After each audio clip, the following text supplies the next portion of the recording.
Pagpalain kayo ng Diyos, Sabado ng umaga, Enero 24, 2026. Inaabangan natin lahat ang sandaling ito sa buong linggo ang makarinig mula sa ating minamahal na kapatid sa Branham Tabernacle. Ngayon, narito ang kapatid na Joseph Branham at ang sulat ng pagtitipon ng sama-sama ng mga agila na mapanalangin niyang isinulat sa ilalim ng pamumuno ng Espiritu Santo. Minamahal na Branham Tabernacle, pagbati sa nobya ni Hesus Kristo mula sa buong mundo na naniniwala na ang Branham Tabernacle ang tinig ng Diyos, ang kanilang simbahan kung saan sila ay espiritual na pinapakain ng nakatagong mana na naimbak at iningatan para sa nobya ni Kristo. Ito ang aking himpilan. Ito ang aking punong himpilan. Dito tayo nakasit up. Ngayon, tandaan niyan, anuman ang mangyari. Ngayon, kung ikaw ay matalino, may makukuha ka. Anuman ang mangyari, ito ang ating punong himpilan. Dito mismo. Maraming mananampalataya ang palaging hindi nagkakaintindihan o naglalagay ng kanilang sariling ideya o interpretasyon sa sinabi ng propita rito, ngunit diretso niyang sinasabi sa nobya, kung ikaw ay matalino, may makukuha ka. Ito ang ating punong himpilan dito mismo. Anong ibig niyang sabihin doon? Noong narito si Brother Branham, marami ang hindi nakaintindihan sa kanya at inikala na ang nobya ay kailangan pumunta sa Arizona at sumunod sa kanya doon upang makasama sa pag-agaw. Malinaw na sinagot sila ni Brother Branham, manatili dito, ito ang lugar. Isang malaking grupo nila ang naglakbay papunta roon at gusto nilang pumunta ng ganito at ganon. Matapos kong sabihin sa kanila na manatili doon, manatili rito, ito ang lugar.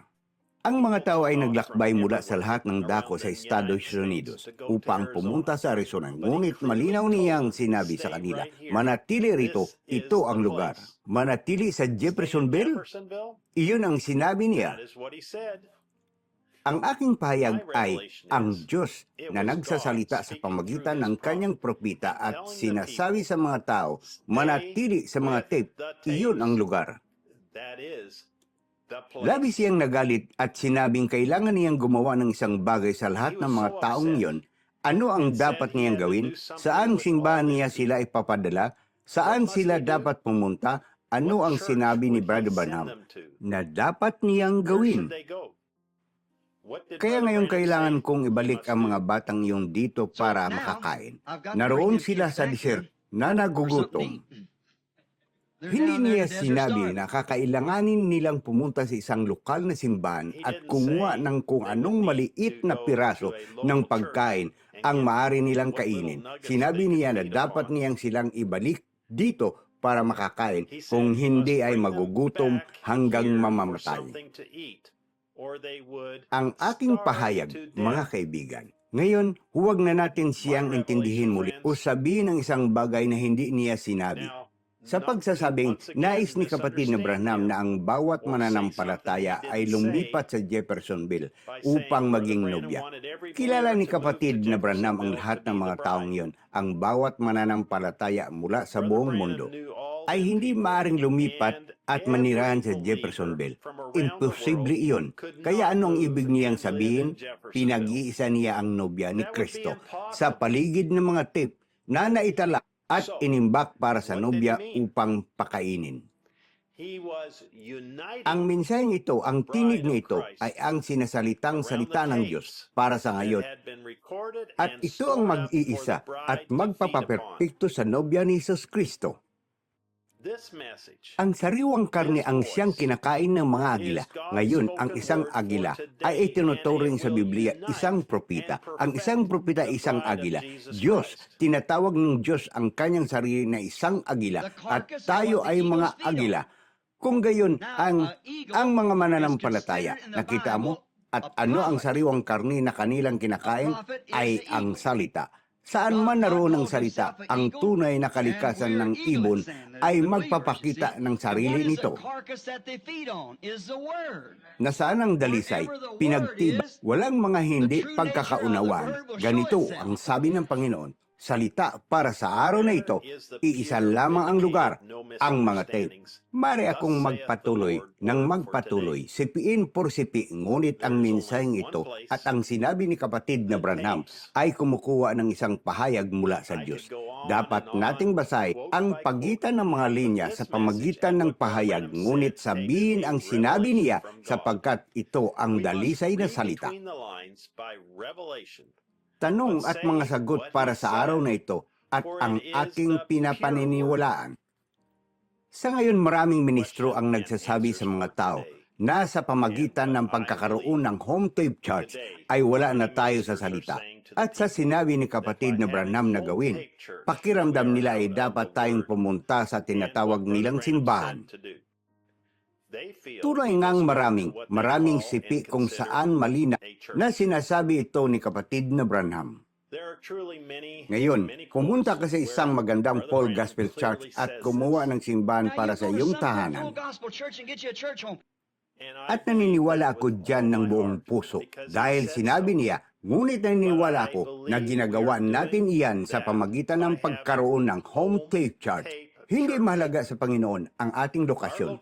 Gusali lamang iyan, ngunit ang ating tungkulin sa Panginoon ay manatili sa Kanyang salita. Hindi ang lokasyon o gusali. Hindi inililigtas at pinapaperpekto ng lokasyon ang nobya, kundi ang salita. Kung pupunta ako sa isang gusali ng simbahan, ngunit nakalimutan nila ang pangunahing bagay, ang marinig ang tinig ng Diyos sa pamagitan ng pagpindot sa play, at palitan ito ng pakikinig lamang sa mga ministro na nangangaral ng mensahe, lubos ba nitong masisiyahan at mapapakain ng iyong kaluluwa? Maring masisiyahan nito ang iyong kaluluwa, mga kapatid ko, ngunit hindi nito masisiyahan ang nobya. Hayaan ninyong sumingit ako rito at sabihing may libong-libong taon na walang gusali ng simbahan na mapupuntahan. Naliligaw ba sila? Kung wala silang pastor o simbahan, nangangahulugan ba iyon na hindi sila maaring maging nobya? Kung nakatira ka sa loob ng 100 milya mula sa isang gusali ng simbahan, kailangan mo bang pumunta sa simbahang iyon? Ngunit kung nakatira ako ng mas malayo, hindi na kailangan pumunta? Kailangan kong mag-stream ng isang mga aral, ngunit hindi ako maaring i-stream ang mga tape? Ang pisikal na gusali ang sinasabi ng propeta na pinakamalagang bagay na dapat nating puntahan? Saan gustong dalhin ng propeta ang nobya? Kung hindi kayo makapunta rito sa tabernakulo, humanap kayo ng simbahan, pumunta kayo roon. Muli, nasaan ang unang niyang pinili para ipadala ang mga tao? Sa Branham Tabernacle. Ang salita, ang mga tape, iyan ang pinagkaloob ng Diyos sa kanyang nobya para gawin sa huling panahon nito at ginagawa natin ito araw-araw at tuwing linggo. Kaya hindi ako nalilito. Hindi ko sinasabi na dapat mong i-stream ang mga tape kasama ang Branham Tabernacle para maging nobya. Hindi ko sinasabi na hindi ka dapat magsimba. Hindi ko sinasabi na hindi ka maaring makinig sa mga ministro. Kung maniniwala ka dyan, wala ka sa salita. Sinasabi ko na ang pakikinig sa tinig ng Diyos sa mga tape ang pinakamalagang tinig na dapat mong marinig. At naniniwala ako na dapat patugtugin ng bawat pastor ang tinig na iyon, ang mga tape sa kanilang mga simbahan, ngunit gumagawa sila ng lahat ng dahilan para hindi tugtugin ang mga tape. Kung iyon ang iyong simbahan, hindi ka kumakain sa salita. Ito ang malinaw na ayaw niyang mangyari at kung ano ang ginagawa ng mga tao. At pumupunta ka sa simbahan, huwag kayong upo sa bahay, mangisda at mga aso at mga bagay na tulad niyan tuwing linggo. Hindi tayo, nagkakaisa tayo sa tanging bagay na magbubuklod sa nobya sa mensaheng ito, sa tinig na ito. Muli, naniniwala ako sa pagsisimba. Maraming simbahan sa buong mundo ang inuuna ang mga tape sa kanilang mga pulpito. Purihin ang Panginoon. Naniniwala ba ako na kailangan mong manatili sa bahay o hindi ikaw ang nobya? Hindi ko kailangan naisip yun. Hindi ko kailanman pinaniwalaan yun. Gusto ko lang na pindutin mo ang play kahit na saan ka man o saang simbahan ka pumupunta. Kung wala kang pahayag ng sinasabi niya, maaari mong sabihin ng malinaw, Hindi ko kailangan makinig kay kapatid na Branham o kahit sa sumang-ayon sa lahat ng sinasabi niya. Sinabi pa nga niya, napakarami iba pang tinawag ng Diyos na mga lalaki. Sige, mapapansin natin dito. Sinasabi, dapat ba tayong pumunta sa ibang simbahan na hindi sumang-ayon sa iyo? Oo naman, hindi. Hindi lang ako ang nag-iisang bato sa dalampasigan. Alam mo, may iba pang mga makadiyos na laki sa lahat ng dako, saan isa ako sa kanila. Sana isa ako sa kanila. Ang tinig ng Diyos sa mga tape ay aking maliit na bato. Aking bato. Ito ang tinig na gusto kong marinig at ang tinig na gusto kong marinig ng Branham Tabernacle. Kung nais mong sumama sa amin, malugod kang tinatanggap, mga kapatid ko. Samahan kami sa linggo ng alas 12 ng tanghali, oras sa Jeffersonville, habang naririnig natin ang tinig ng Diyos na nagsasalita at sumasagot sa maraming tanong na maaring nasa puso mo. At pakinggan mo mismo kung ang mga sinasabi ko sa ilalim na ito ay salungat sa salita. At mali ang pagkaintindi ko sa sinabi ng Diyos sa kanyang nobya. Ang sinasabi niya sa mga tape ay ganito ang sabi ng Panginoon.